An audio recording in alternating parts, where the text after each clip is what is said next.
Lloyd, you're the Minister for Joe Daniher at Essendon. What's going on there? He's hurt his calf. Well, I spoke to some people today who said he was training really, really well. So the positive is that his groins aren't sore. That's the big positive, but the negative is that he's done a calf and he's going to miss another 4 weeks. So the Bombers still expect him to play this year, but the talking point I want to have amongst us tonight is, say, the Sydney Swans. I don't believe they can put their hand up again for Joey Daniher this time around when you've got this going on.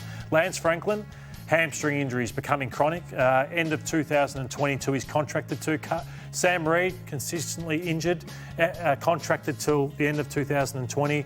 Tom McCartan, head issues, concussion issues, out till the end of 2001. So I don't believe you can then throw Joe Daniher into the mix. The amount of money that would be pulled in between 4 players who have had injuries, I just don't think they can do it. Yeah, I don't think they'll have the picks to trade for him anyway. And do Essendon want to keep Well, Joe? it's a free agency, so it's about... Yeah, it's a free agency. It's a free agency thing. So the way it'll be, I think Essendon will just leave it, wait for Joe to say, what do you want to do? And I think if...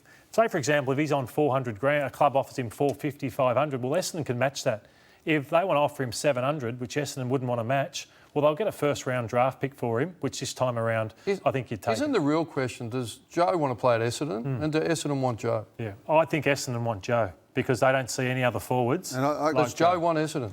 I don't know that one. That's the Lloyd, the salary cap's coming this way. Yeah, that's right. So there's not going to be a lot of money for anyone coming out this year. And he'd be one of their highest paid. So I think he has to come down around the 450, 500 mark. So putting on your coach's hat again, and we saw Jonathan Patton in tears on the bench last weekend and, you know, fob off the physio or the high-performance guy.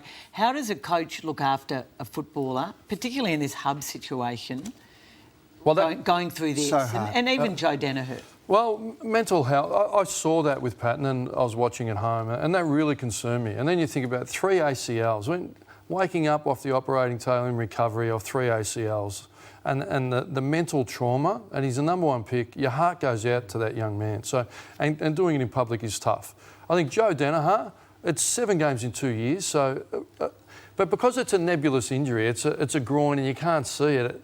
But do you spend time on him, or 100%. The senior coach, and I think that's where the setup really helps. I think Ben Rutten can stay operational, but John Worsfold, with all of his experience and a great person, needs to wrap himself into Joe's life where it's pertinent and support him and bring him through for Joe's family and the Essendon Football Club. In our top 4, Caro. Yeah, well, Essendon are top 4, but getting to the matter at hand, and it doesn't look like Essendon are going to have Joe Daniher for some time. Can they? I think it was last they were in the top 4 was 2013, the year that they ended up being banned from playing in finals. Can they win it without a key forward? I don't think so. Can they make top 4 without a key forward? I don't think so either. So I think aside from the Collingwood win, I think they've got all the tough teams still to come. So, but if they can beat the Bulldogs this week, then they follow up with Adelaide. So if you can go 6-1, well, you're in a wonderful position. With a game in hand, they're in a wonderful position to be top 4. But still, I've got my question marks on if they can kick enough goals with the forward line that they've got.